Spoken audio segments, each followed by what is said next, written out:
애나 어른이나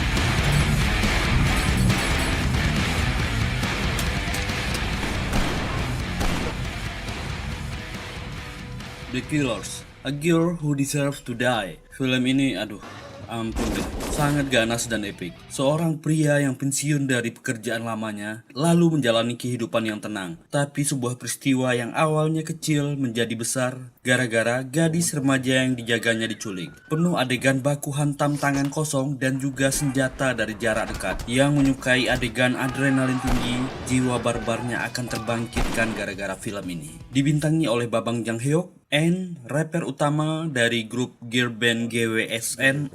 Nyebutnya apa ya girl band ini? Yang tahu komen dong di bawah.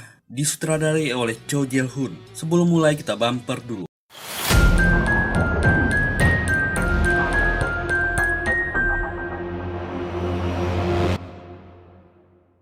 Seorang pria keluar dari lift, disambut sebuah kapak terbang. Ya, adegan awal sudah dibuka dengan pertarungan yang brutal. Pria ini kejam, gerakannya sangat fatal, menghabisi dua orang pria gondrong ini.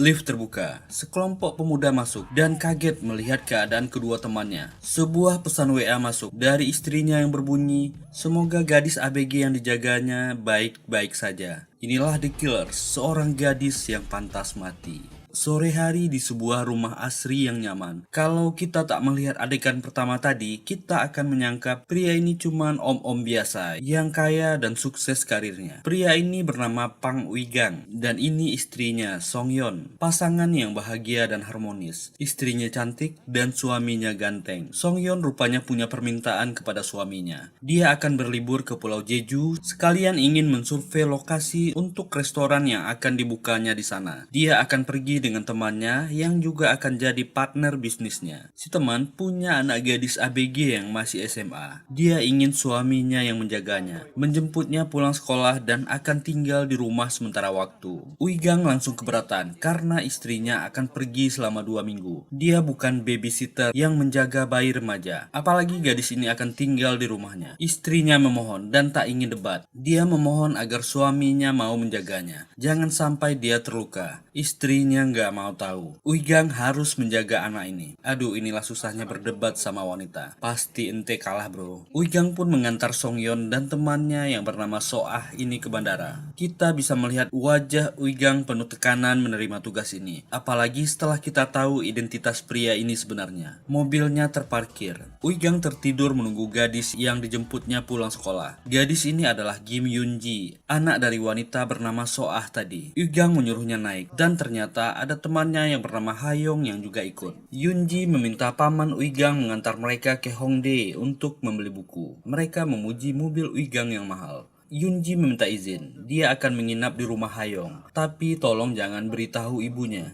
Uigang mengiyakan, berkata kalau butuh sesuatu hubungi dia. Kedua gadis ini kesenangan. Apalagi Uigang meminta dompetnya, lalu memberikan segepok uang ke dompetnya. Uang ini untuk jajannya. Yoonji turun dan berterima kasih. Uigang berkata, "Jangan sampai kabur dan berbuat tidak-tidak." Uigang lega, gadis ini tak jadi menginap di rumahnya. Jam 3 pagi, ketika pria ini hampir tertidur, teleponnya berbunyi. Itu dari Yoonji. Gadis ini berteriak, dia sakit perut dan butuh obat. Dengan terpaksa Uigang ke lokasi yang diberikan gadis ini. Itu di sebuah kafe tempat nongki-nongki. Dia baik-baik saja, malah asik mengobrol dengan seorang cowok remaja. Yoonji memperkenalkan Uigang sebagai pamannya, dan remaja yang mengaku kakak kelas Yoonji ini pun pergi. Wigang mulai kesal. Gadis ini baik-baik saja. Dia tidak sakit seperti suaranya di telepon. Wigang mulai marah dan kesal. Wigang menanyakan di mana temannya Hayong tadi. Bukannya dia akan menginap? Gadis remaja ini memang labil. Dia tidak menjawab, malah menyuruh Wigang pulang. Dia baik-baik saja. Wigang pun menelan rasa kesalnya melihat tingkah nggak ada sopan dari ABG ini dan meninggalkan Yunji yang asik dengan smartphone-nya. Waktu Wigang menjalankan mobilnya, dia melihat Yunji naik ke motor pria yang mengaku kakak kelasnya tadi. Memang labil sekali anak remaja ini. Di perempatan, WA istrinya masuk dan menanyakan kabar Yunji. Wigang sebenarnya kesal menjaga gadis remaja yang gak sopan ini. Demi istrinya, dia memutar mobilnya. Dia akan membawa Yunji pulang. Nah ini dia. Wigang bisa melihat di mana Yunji berada sekarang. Rupanya dia memasukkan alat pelacak ke dompet Yunji untuk jaga-jaga. Dia sampai di lokasi dan melihat motor yang dinaiki Yunji tadi. Area permainan skating. Wanita ini bernama Hyobin, seorang kriminal wanita yang mengintimidasi gadis-gadis muda yang masih sekolah, menjebak mereka dengan remaja cowok yang tampan, lalu menjual mereka melalui aplikasi atau dibikinkan film terdengar familiar ya, dengan negara Wakanda melalui micetnya. Cuma yang ini mungkin lebih terorganisir. Yunji dan Hayong adalah korban terbaru dari gerombolan kriminal ini. Setelah mereka jual diri, tentu uangnya akan mereka sita. Jika mereka menolak, mereka akan menyebarkan foto dan videonya. Mereka sepertinya tidak takut karena menjual gadis-gadis di bawah umur. Hayong menangis meminta dipulangkan. Hyobin menghajar Hayong supaya diam, tapi Yunji melawan dan memaki Hyobin. Dia tidak akan menjual dirinya. Saat dia akan menghajar Yunji, seseorang menghentikannya. Wigang dengan santai masuk. Hyobin masih sombong dan menyuruh komplotannya menyerang, tapi kali ini mereka salah orang.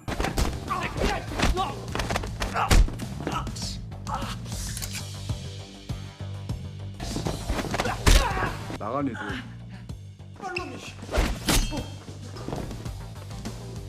Luka kecil ini bukan apa-apa. Gadis ini pingsan.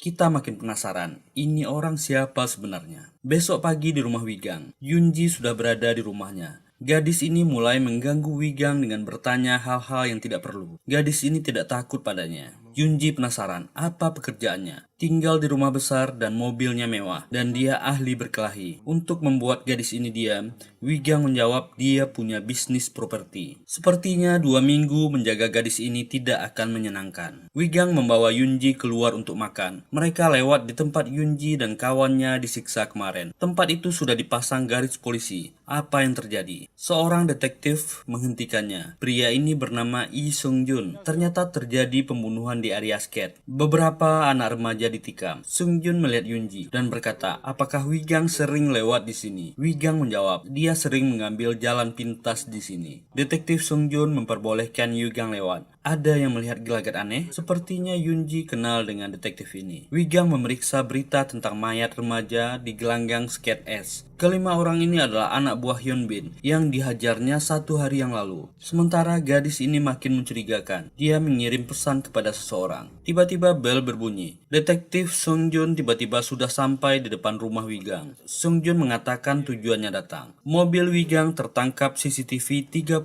menit sebelum kejadian dan motor ngebut di depannya. Wigang beralasan dia tidak ingat dan bukan satu-satunya dia yang lewat. Sung Jun malah mencurigai hal lain. Wigang bersenang-senang dengan gadis sekolah yang di mobilnya kemarin. Wigang tetap tenang. Yunji adalah anak teman istrinya. Selama perjalanan bisnis istrinya, dia yang menjaganya. Detektif ini bahkan tahu yang tewas ini adalah kakak kelas Yunji dan teman-teman satu sekolahnya. Detektif ini menunjukkan CCTV Yunji diboncengkan di motor dengan salah satu remaja yang tewas. Wigang mengatakan Yunji selalu bersamanya dan menolak permintaan petugas ini yang ingin berbicara dengan Yunji. Dia bisa kembali setelah dia mendapatkan bukti yang lain. Song Jun pun pergi dan berkata dia akan kembali lagi. Wigang pun meminta Yunji jujur apakah dia tahu sesuatu tentang teman-temannya yang tewas. Yunji menjawab ketakutan. Dia tak tahu apa-apa. Suatu kejadian di masa lalu, Wigang mengingat tentang remaja perempuan lemah yang mati di pelukannya. Momen ini tak pernah dia lupakan. Ketika dia melihat Yunji, dia ingat memorinya di masa lalu. Tiba-tiba teleponnya berbunyi, itu dari Hayong temannya. Tapi yang berbicara adalah Hyobin, si penjahat wanita. Ternyata waktu dia menghajar, komplotan Hyobin kemarin, sidik jarinya tertinggal di pisau yang direbutnya dari remaja laki-laki kemarin. Jika dia tak datang dalam 1 jam, Hyobin akan mengantar pisau itu sebagai barang bukti ke polisi. Wanita ini masih penasaran dengan Wigang. Dia dendam setelah dihajar kemarin. Alamat diberikan, tapi yang lucunya Hyobin menitip pesan kepada Yunji. Dia memegang dompet Yunji yang berisi alat pelacak. Yang dia tahu, dia mendapatkan banyak uang di dalamnya. Yunji cemas melihat Wigang benar-benar ingin pergi menemui wanita itu. Gadis ini sepertinya tahu sesuatu. Yunji ketakutan dan ingin ikut, tapi Wigang menolak. Dia harus tetap di rumah. Dia hanya menjadi beban kalau ikut. Untuk berjaga-jaga, Wigang menyuruhnya memakai gelang pelacak. Pang Wigang adalah seorang pembunuh bayaran yang sangat legendaris dari Korea. Dia telah keliling dunia menyelesaikan banyak misi. Orang ini dijuluki hantu oleh Interpol. Dia tak hanya legenda di Korea, bahkan di luar negeri namanya ditakuti. Ketika dia pensiun, memilih menetap di Korea dan membeli banyak properti. Kita tahu orang ini sangat berbahaya. Wigang bergerak bukan ke alamat yang diberikan Hyobin, tapi ke tempat di mana wanita ini berada. Wigang melihat poster-poster tentang prostitusi. Dia berada di tempat yang benar. Pria yang sibuk menelpon ini adalah Jang Gi,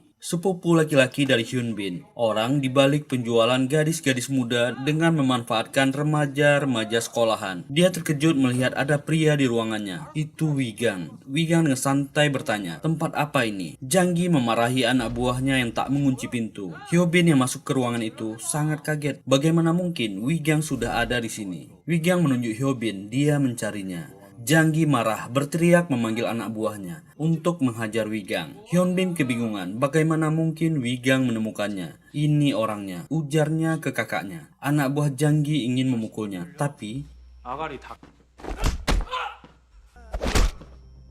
dengan santainya Wigang berkata, "Di mana pisaunya?" Kedua orang ini menolak memberikannya, dan orang ini sungguh brutal, memecahkan botol dan mulai menyiksa pria botak ini, dan bergumam, "Berikan pisaunya," tanpa memperdulikan kedua orang ini. Wigang mulai menyiksa pria botak ini. Pisau yang tajam ditusukkan, dan mulai menyayat daging. Wigang kembali bergumam, "Kembalikan pisaunya." Janggi masih sok keras dan menelpon seseorang agar datang membawa anggota. Ada orang yang ingin mati di sini. Tapi tindakan Wigang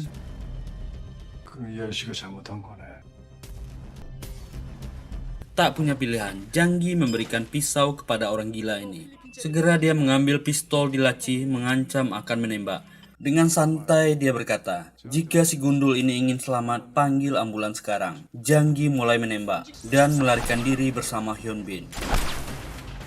Wigang mengejar, tapi segera berhenti. Dia merasakan hawa pembunuhan yang pekat dari ruangan ini. Ada orang yang sama dengannya. Wigang menjadi waspada, dan benar saja seseorang di kegelapan. Wigang tak tahu siapa pria ini, tapi kemampuannya juga bagus.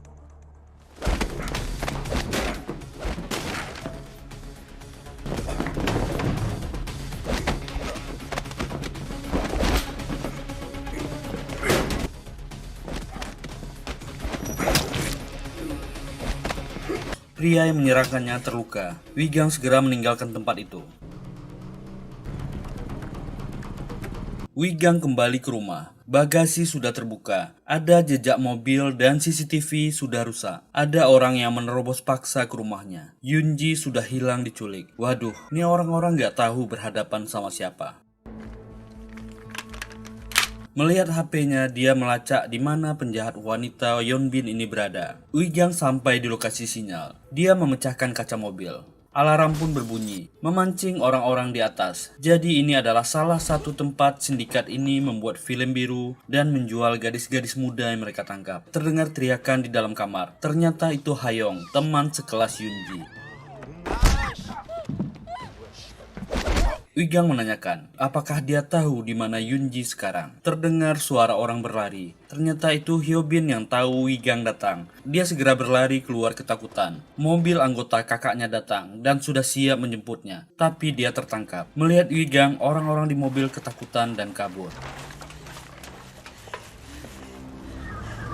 Hyobin melempar alat pelacak yang ada padanya. Pantas dia selalu ketahuan. Dia menggertak. Jika terjadi sesuatu padanya, Yunji akan mati. Tapi dia salah orang. Wigang hanya menatapnya dan membuat Hyobin semakin ketakutan dan stres. Dan terkuaklah bagaimana sindikat ini bekerja dari mulut Hyobin. Mereka mencari uang dari anak-anak remaja yang kabur dari rumah. Yang laki-laki dijadikan informan, yang perempuan dijual. Dari sana mereka mengumpulkan uang menyewa tempat, digunakan untuk membuat video biru yang dijual, atau menjual gadis-gadis di bawah umur kepada om-om hidung belang. Mereka juga punya petugas yang nanti akan menangkap si hidung belang, dan mereka akan diperas atau masuk penjara. Uangnya akan dibagi antara sindikat dengan para petugas. Hyobin menyangka semua pria sama tertarik dengan wanita seksi sepertinya, tapi dia salah. Orang ini tanpa ampun.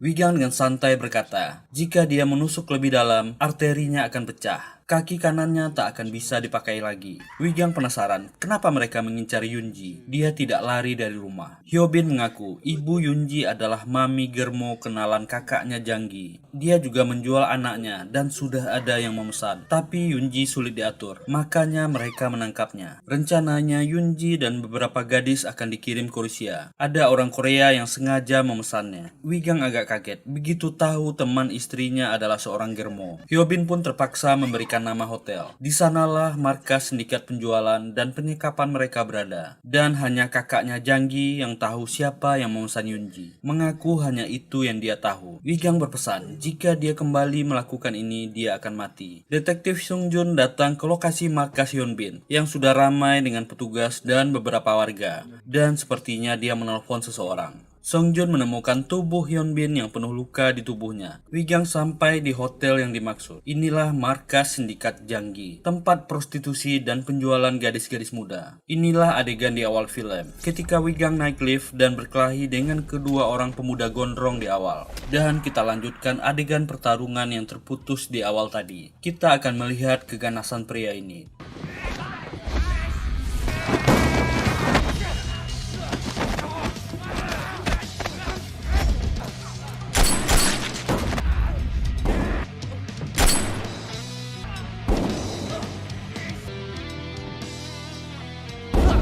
Tekniknya ampun, kemampuan tangan kosong dan bersenjata apinya luar biasa, merinding asli.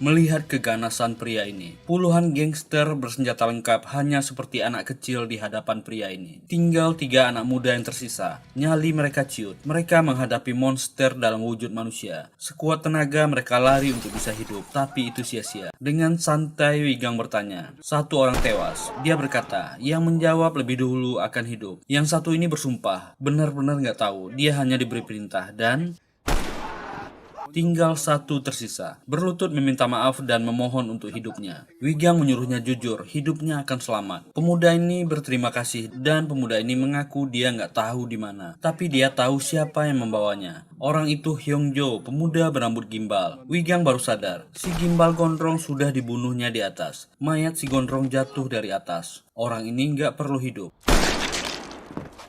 Perkenalkan, inilah pria yang berkelahi dengan Wigang tadi. Namanya Yuri Chung, keturunan Korea dan Rusia. Orang ini dulunya adalah tentara Spetsnaz. Itu adalah pasukan militer khusus di Rusia. Setelah banyak melanggar, dia dikeluarkan dari kesatuan. Dan pria ini punya bisnis antara Rusia dan Korea dan bekerja untuk para gangster. Wigang mengenali pisaunya, itu milik Spetsnaz. Dia banyak teman dan musuh di sana, ujarnya. Wigang tak menyangka akan bertemu dengan orang Spetsnaz di Korea. Yuri pun sadar orang ini bukan orang biasa. Dia dengan santai memberitahu di mana gadis itu berada. Di pelabuhan kargo Dongyong, di kapal Irina, akan berangkat besok jam 8 pagi ke Rusia. Itu pun jika dia bisa mengalahkannya. Wigang sadar ini sudah hampir subuh. Jika dia tak bergegas, Yunji bisa hilang. Wigang menyerang Yuri dan lari ke atas. Dia punya rencana lain.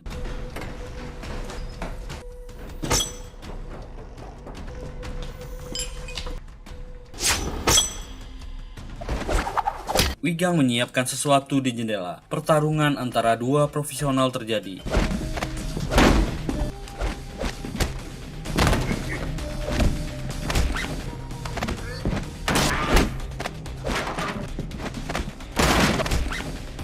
Inilah rencana Wigang. Menjebak Yuri, dia melompat dari jendela.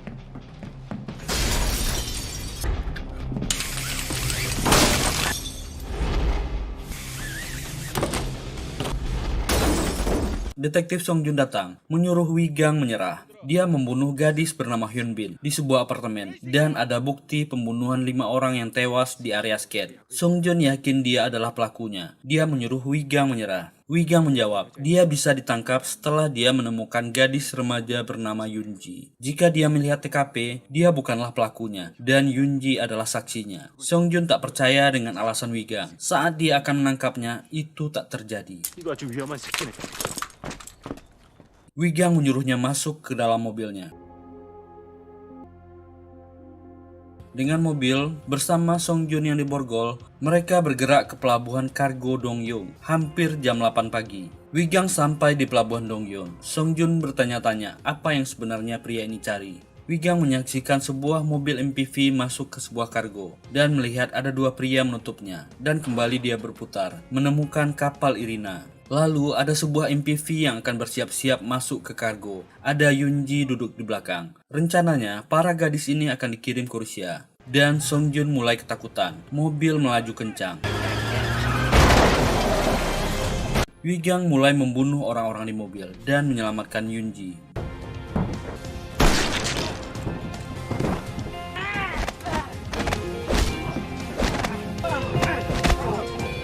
Gadis ini berbisik lirih memanggil namanya. Song Jun melihat Wigang dan gadis remaja Yunji keluar. Saat itulah Jang Gi datang, menabrakkan mobilnya.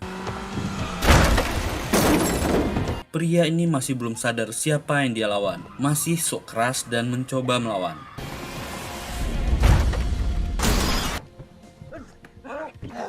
Wigang bertanya, siapa yang akan memboking Yunji? Bosan hidup nih orang.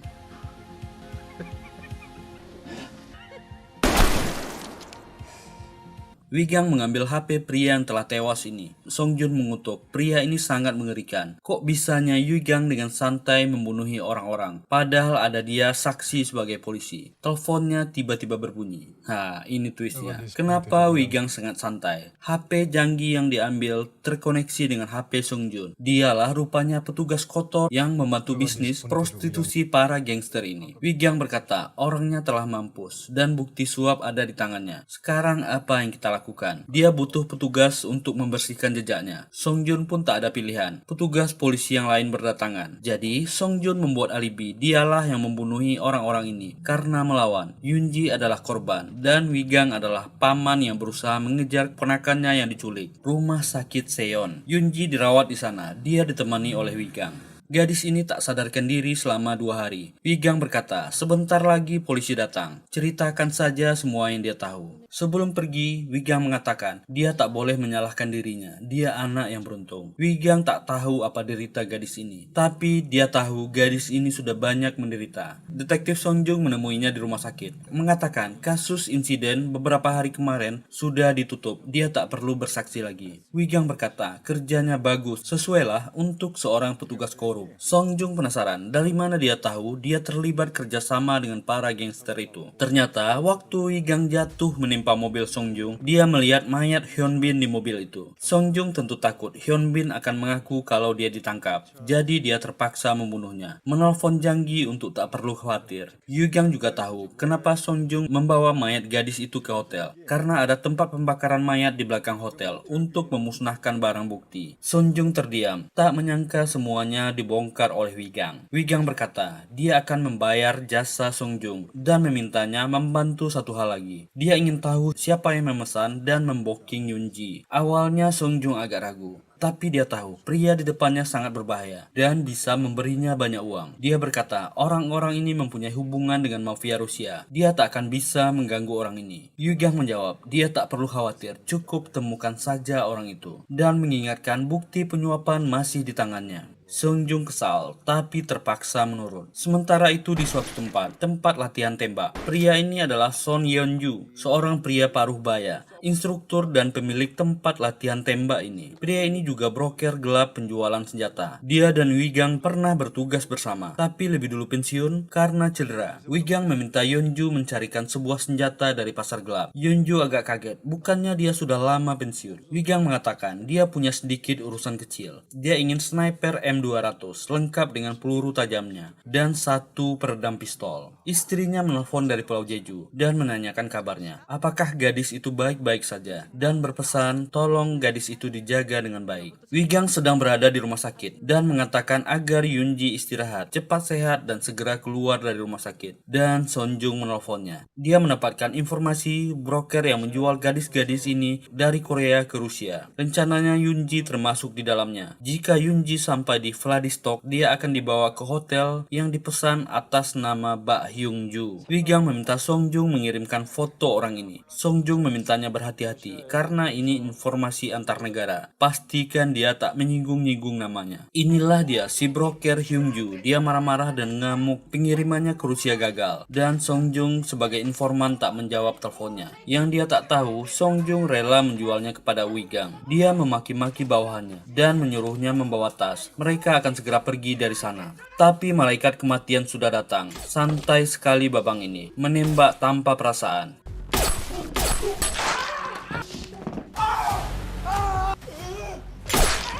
Wigang bertanya kepada Hyunju yang sudah ketakutan. Dia bertanya, siapa orang yang memesan Yunji? Sebelum dia menjawab, sebuah telepon masuk. Itu dari si Mami Germo. Si Mami agak curiga dengan suara Hyunju yang kesakitan. Si Mami berkata, pesta pelanggan besar mereka akan digelar sebentar lagi. Dia diminta menyiapkan para gadis. Jangan sampai mereka kekurangan stok. Pelanggan besar ini meminta paling sedikit 15 orang. Karena dia di luar kota, kali ini dia yang mengurusnya. Telepon ditutup. Wigang bertanya, siapa pelanggan besar itu? Hyunju tak mau menjawab. Dia pasti dibunuh setelah memberitahu. Pistol ditodong. Jangan bacot dan ceritakan yang dia tahu. Di bawah todongan orang ini berkata, pelanggan besar ini adalah seorang hakim ketua. Dia sudah menyediakan gadis untuk orang ini selama 5 tahun. Dia tak pernah melihatnya karena si Mami yang tahu. Dia hanya menyediakan para gadis. Sial bagi Hyunju. Si Mami mengirimkan kontak si pelanggan besar. Wigang berkata, sekarang ceritakan bagaimana operasi mereka berjalan. Jadi, komplotan gangster ini mencari gadis-gadis yang masih SMA, yang butuh uang cepat atau mereka yang kabur dari rumah. Diiming-imingi dengan uang besar, lalu mereka dijebak dan akan dikirim ke Rusia karena permintaan sedang banyak dari orang-orang kaya di sana. Dan para gangster Rusia juga menyediakan gadis-gadis muda Rusia untuk orang-orang kaya di Korea. Hyunju tertawa, menyebutnya ini pertukaran budaya. Karena Hallyu Wave sedang ngetop di seluruh dunia, jadi permintaan sedang banyak dari luar negeri. Wigang tertawa mendengarnya, dan bam. Wigang menelpon seseorang. Nah ini dia, yang bikin film ini sangat mirip dengan John Wick. Sebuah mobil masuk. Tulisan di mobil adalah petugas kebersihan ABS. Terlihat para pekerja sedang membersihkan mayat. Sangat mirip bukan dengan cleaner di film John Wick. Pria ini kepala pembersih yang bernama Cha. Dia sebenarnya agak kaget menerima telepon Wigang. Setahu dia, pembunuh legendaris ini sudah pensiun. Wigang berkata, akan ada pembersihan besar-besaran di Gapeong dalam waktu dekat. Dan terakhir, ada satu mayat di Pulau Jeju. Kemana nih akhirnya? Awalnya pria ini menolak. Dia agak pilih-pilih pekerjaan sekarang. Dan hanya melakukan pekerjaannya sebulan sekali. Tapi setelah mendengar Wigang memberi tawaran 3 kali lipat, pria ini berubah pikiran. Senjata yang dipesannya akhirnya datang. Yang lucunya, Pak Yeonju ini merakit sniper memakai video tutorial dari YouTube. Wigang menyindirnya, agen senjata yang berpengalaman 30 tahun tidak bisa merakit sendiri. Yeonju beralasan belum pernah merakit model baru seperti ini. Dan telepon dari Yunji masuk. Dia mengatakan ibunya Hayong datang ke rumah sakit. Ini temannya di awal film tadi ya. Ibunya mengabarkan anaknya bunuh diri. Yunji merasa sedih dan ketakutan, meminta Wigang datang menemaninya. Wigang berjanji dia akan segera datang malam nanti. Dan sniper pun siap diuji. Wigang datang ketika Yunji tertidur. Ingatan lamanya kembali. Gadis ini sangat mirip dengan gadis di masa lalunya yang meninggal di pangkuannya. Dan Wigang menelpon Songjung, meminta informasi tentang kontak yang dia kirimkan, si pelanggan besar, dan tentang ibu dari Yunji. Songjung menjawab, wanita ini bernama Soah. Ini teman istrinya yang di adegan awal. Dia bukanlah ibu kandung dari Yunji. Ibu biologisnya meninggal 5 tahun yang lalu akibat kecelakaan. Dan Soah inilah yang mengadopsi Yunji. Pelanggan besar ini bernama Jin Zengwen. Profesinya hakim. Dia adalah ketua pengadilan pusat di Seoul. Dia juga dari keluarga Jin Group, konglomerat besar di Korea. Pengaruh politiknya kuat. Songjung merasa jengkel. Dia disuruh membongkar informasi tentang orang berpengaruh ini. Pestanya akan diadakan besok malam. Dia memberikan lokasinya ke Wigang. Dan pesta privat ketua Jin dimulai.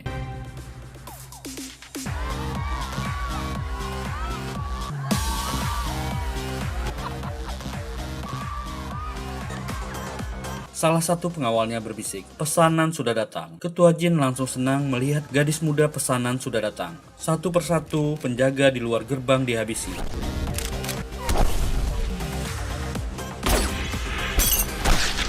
Wigang mulai membantai untuk masuk ke lokasi pesta.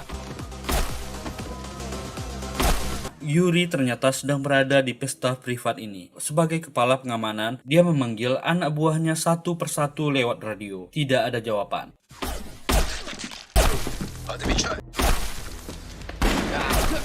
Yuri sadar, tamu tak diundang sudah datang. Tembak-menembak antara Yuri dan Wigang terjadi. Songjung ternyata juga ada di sana. Nampaknya dia berniat membantu Wigang. Ternyata salah. Kalau sudah korup, susah untuk sembuh. Detektif ini menodong Wigang, berteriak menyuruhnya menyerah. Wigang ditangkap dan dibawa menghadap Ketua Jin. Ketua Jin sedang bersama seorang gadis ABG, mencemooh penampilan Wigang, dan senjatanya mengerikan. Wigang tetap santai dan bertanya apakah dia yang berniat memboking Yunji. Ketua Jin tak menjawab, dengan sombong memperkenalkan dirinya. Dia meminta detektif Songjung mengurus orang ini. Songjung berkata, dia lebih cinta uang. Dia akan mengurus dan melenyapkan orang ini. Gaya Wigang tetap santai, seperti tidak terjadi apa-apa. Wigang digiring ke suatu tempat. Wigang sempat memperingatkan, dia punya bukti Songjung korup. Orang ini menjawab, hakim Ketua Jin pasti bisa mengurus dan menyelamatkannya. Sementara si ketua cabul sudah bersiap-siap di kamarnya. Orang ini memang sangat maniak dengan gadis-gadis muda. Saat pintu dibuka, Wigang membalikkan situasi. Songjung dihajar. Para pengawal yang lain segera masuk setelah mendengar keributan. Adegan pertarungan yang seru dan barbar kembali dimulai.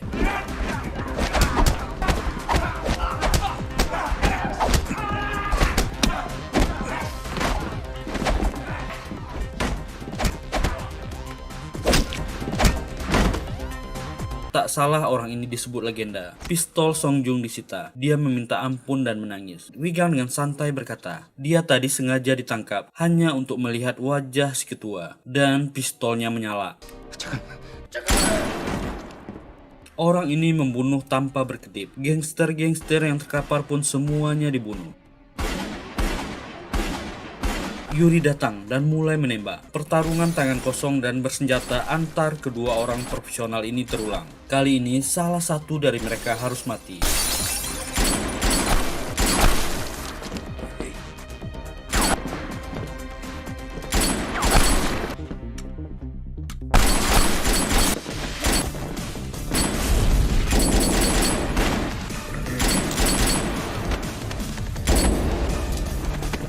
Dari pertarungan ini, tak salah kalau kita menyamakannya dengan John Wick. 11-12 lah, sama-sama ahli dan berbahaya.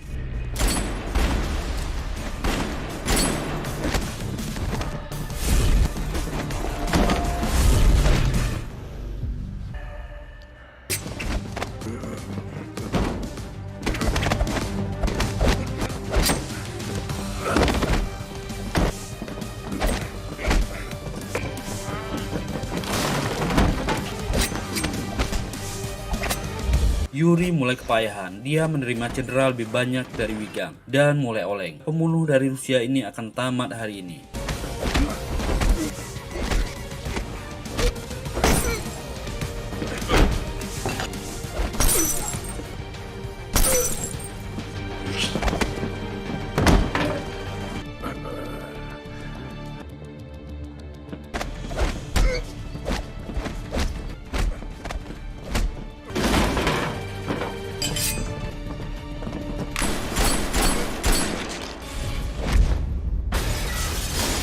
Jatuh ke kolam saat pesta sedang berlangsung. Air kolam jadi merah dan pesta pun bubar.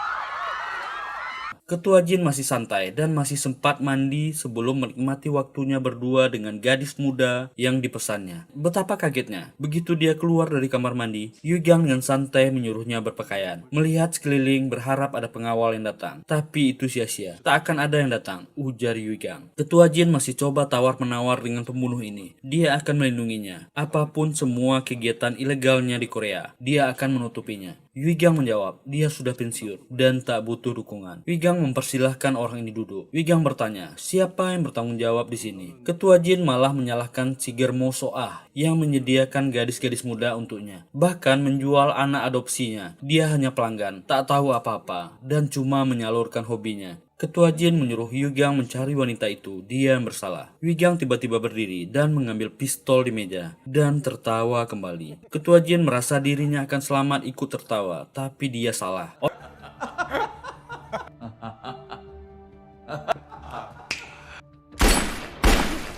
Orang yang dihadapinya adalah pembunuh berdarah dingin yang bisa membunuh orang sambil tersenyum. Pulau Jeju, istri Wigang, Hyunso sedang berbincang dengan Soah. Tiba-tiba, wanita ini meminta izin ke kamar mandi. Dia bergerak ke mobilnya karena mendapat telepon dari Ketua Jin dan mengangkatnya. Mengira dia marah karena tak puas dengan gadis yang disediakannya untuk pesta pribadinya. Dia berjanji untuk selanjutnya dia akan menyediakan gadis-gadis yang lebih muda. Tiba-tiba terdengar suara, Ketua Jin kesayanganmu sudah pergi. Soah mulai pucat. Wigang dengan santai bertanya, berapa banyak yang dia tahu tentang dirinya, dan beraninya dia melibatkan istrinya. Pistol ditodong. Wigang bertanya, kenapa dia mendekati istrinya? Soah mengaku dia hanya tahu suami Hyunso punya banyak properti. Dia menggunakan Yunji agar membuat Wigang tertarik. Jika Wigang memakan umpan, dia akan memerasnya. Wigang menyuruhnya jalan. Mobil bergerak ke tempat sepi. Wigang menyuruhnya berhenti. Soah makin pucat. Apalagi Wigang berkata, dia akan merawat Yunji sampai dia dewasa. Soah sadar dia akan ditembak. Dia menekan klakson kuat-kuat dan berteriak semua pria sama brengseknya. Pistol pun menyala. Wigang keluar dari mobil itu. Saat dia berjalan, sebuah mobil lain mendekat. Itu adalah para petugas pembersih mayat. Sungguh pria yang menyeramkan sekali. Sore hari di pantai Pulau Jeju. Hyunsu sedang asik memotret laut dan mengirimkan foto itu ke suaminya. Tiba-tiba, Wigang sudah berada di sampingnya. Wigang berkata, dia menepati janjinya dan membawa Yunji ke sana. Hyunso tersenyum dan memeluk suaminya. Tapi ada kejanggalan di sini. Lihatlah tangan Hyunso yang sepertinya gemetar ketika akan memeluk suaminya. Apakah wanita ini tahu betapa menakutkan suaminya? Atau dia cuma bahagia atau pura-pura bahagia? Bagaimana menurut teman-teman? Tulis di komen ya. Dan film pun berakhir. Cuman satu kata untuk film ini. Wow, komplit sekali. Kehabisan kata-kata untuk film ini. Masih banyak yang belum terungkap tentang siapa sebenarnya Wigang dan apa masa lalu orang ini sebenarnya. Sangat berharap film ini akan dibuatkan sequelnya. Seperti John Wick yang akan memasuki film keempatnya. Semoga terhibur. Terima kasih sudah meluangkan waktunya di channel ini. Kalau nggak keberatan, silahkan tekan tombol like, subscribe, dan nyalakan loncengnya. Kita jumpa lagi di video berikutnya. Sehat terus dan tetap bahagia. Bye.